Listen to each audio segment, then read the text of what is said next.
Mag-translate at mag-translate ay di biro para di ka matalo dito sa It's Giving. Grabe ka naman, best friend, kung pagtawanan mo ako.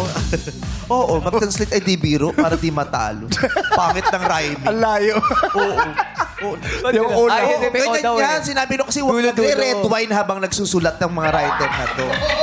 So, red wine at saka kape, sabay. Diyos, ano Sabay kaya yun, tama nun. Kaya sira ulo itong mga... Yung dressing, yung mga kwarto nila, may red wine, may Tapos kape, kape. tapos may otap. Pinarigalo ni Alex si Otap eh. Oo, tapos pupunta ako dun, matutulog ako ng contest, biglang may sisigaw ng happy birthday. Pangit ng kwartong yan. Okay, alamin na natin kung sino unang sasagot. Illuminate! Oh, si Cecil. Ate Cecil! Okay, wag po kayong kakabahan na. Relax ka lang ha. Una po kayong sasagot. Mabilisan po ito kasi 3 segundo lang po ang pwedeng yung gamitin para makapag-isip at makasagot agad-agad. I-Englishin mo lang po yung salitang sasabihin ko. Kasi mga Tagalog po na salita ito or Filipino, i-Englishin mo lamang. Ang mga itutukuyin ko ay mga uri ng akdang pampanitikan. Diba? Parang ang lalim, diba? Mga uri ng akdang pangpanitikan. In English, mga literary work. Okay, literary work. Okay? Pinag-aaralan natin yan sa sa English, sa literature, 'di ba? So i-Englishin mo lang po. Madali lang ito, okay? Ito ay yung mga nasusulat o binibigkas na likha ng tao na nagpapahayag ng ideya, damdamin, kananasan at kultura na nagbibigay aral, aliw o refleksyon tungkol sa buhay at lipunan, get, aw. Ay, nabali, tiligan mo.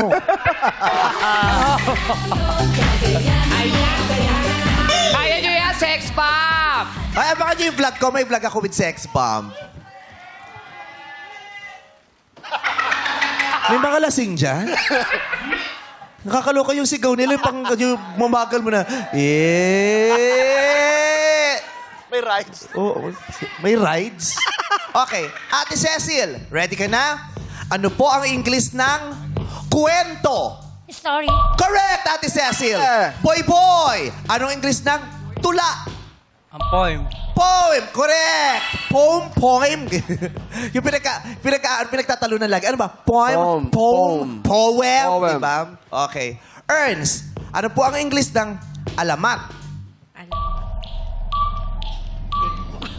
Hindi nasagot ni Ate Earns. Ang alamat ay legend or myth or folk tale. Okay. Babay Ate Earns. Sa dinami-dami naman pangalan, Earns talaga.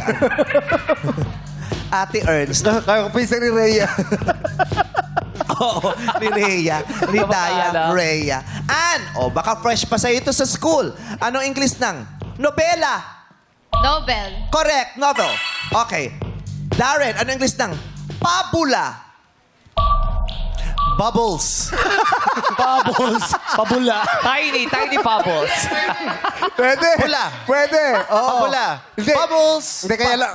Pabula is not bubbles. Pabula is pababo. Yeah, pababol pala. Kasi sorry. papunta pa lang dun eh. Okay. Pabula. Papula. So sorry. Pabula, ito yung mga kwento na hango sa Biblia, di ba? Tama ba? Fable. fables. Yung may hayop.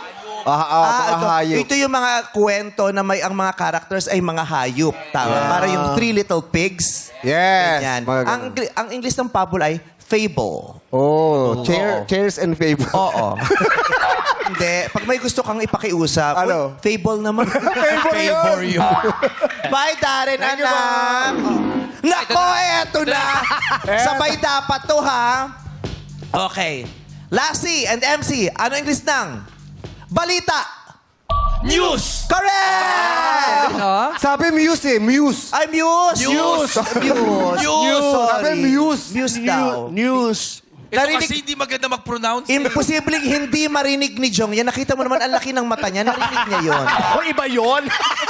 Ano connection? Narinig niya kasi malaki mata niya. Ha? Hoy, wag kang ganyan ha. Nakikinig si Louie. Louie. Nakikita mo yung nasa likod mo. Okay, si Ate Diana. Diana. Ate Diana, ano po ang English ng bugtong? Riddle. Correct! Ate Roda, ano pong English ng parabola? Parabola, Ito yung nasa Biblia. Oo, parabola, parable. Oo, parang the parable of the prodigal son. 'Di ba? Ito yung mga kwento na hango naman sa Biblia. Ba't tawa ka ng tawa? Wala, ano lang ako, parable. May natutunan ako, parable pala. Oo, parabola. Okay. Ay, ang ganda ng name mo, Antoine? Yan talaga pangalan mo sa birth certificate? Hindi po. Oh, hindi. Ano talaga? Antonio, no? Renato. Ha? Renato. Renato. Renato, Antoine. Pero ang ganda, Antoine. Antoine, ang layo sa Renato, pati na lang Renatwa. Renatwa. Kasi po Kaya yung- Antoine. Yung nickname ko po kasi Atong. Atong. Ay, naku, pinaghahanap ka.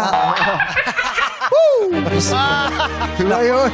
Natatakot ako, baka may mga nag-aabang. Nangyari na dito sa Showtime yan. Nasa studio. Tapos may nakatambad na mga pulis sa labas. Ano nakita yung pulis? In fairness, ang bait ng mga pulis yung pinatapos yung episode. Nabigyan ng pabuya yung yung cameraman. Oo. Yung cameraman. Pero nakakatuwa talaga nung pinatapos yung episode. Sabi ng mga pulis, mamaya nahulihin, ang ganda nung nangyayari. Nanood din muna yung mga pulis. Okay. Okay. Ikaw naman ha, anong English ng anekdota? Anecdote. Correct! Ay, ang galing ng grupong to ha. Louie, ikaw naman. Okay. Louie, ano sa English ng talambuhay? Ay, nasad ako. Wala na si friend ko. Talambuhay is biography or autobiography? Ay. Babay, Louie. O, doon ka muna. Maglaro muna kay ni Doding Daga. Ha, Woo! Ate Rhea, anong English ng dula? Dula, hindi. Dula. Dula. Spit. Durayo. Dula is play or drama. Di ba pag may dula-dulaan, Yes. yung drama-dramahan sa school, Yeah. play or drama. Seng, ano naman ang English ng talumpati? Easy. Wrong. Yeah, essay. Talumpati is speech. Speech. Okay, bye Ate Seng. Ate Cecil, tapos ka na, nakasagot ka ng tama kanina, di ba? Congratulations! Yay! Sila lang natira natin. Oh, we have 6 players left. Nangalahati na naman. From 24 to 12 to 6. Okay. Tignan natin kung may husay ang mga kasama natin sa studio. Ryan, 1,000 para sa kanya. Ate, ano po ang English ng sanaysay? 1, 2. Oh, sorry. Jackie, try natin sa kasama mo. Ano po ang English ng sanaysay? Essay. Correct! 1,000 pesos para sa'yo. Sean, okay. Ate, ano ang English ng salawikain? Hala? Hala is wrong. Bye. Sorry. Okay. Teddy, ano ang English ng salawikain?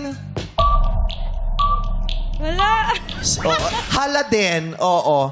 Sorry. Okay, ang sagot ang English ng salawikain ay proverb or saying.